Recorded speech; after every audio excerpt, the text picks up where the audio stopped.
So, good day guys. Meron tayong i-review ngayon na bagong Weped Dark Knight wheelset. Ang wheelset niya is meron siya 16 inches na gulong. And then yung motor niya is BLDC motor siya na water-cooled. 2,500 watts din na motor. Braking system niya is hydraulic braking system na. So, meron siyang brake sensor. Caliper niya, ang brake caliper niya is X-Tech din. X-Tech na 2 piston. Meron siyang cooling fin. Yung kanyang brake pads. May cooling fin ang brake pads niya. Sa cooling system ng scooter is meron siyang yung kanyang cooling system niya is delta ang kanyang fan. Suspension system. Sa suspension niya is meron siyang dalawang coil sa harapan niya. Pag yan yung suspension sa likod. So tension din siya. Ngayon kanyang lighting, no? Napakaganda.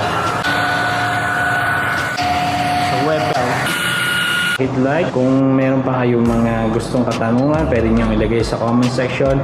At huwag nyo kakalimutan na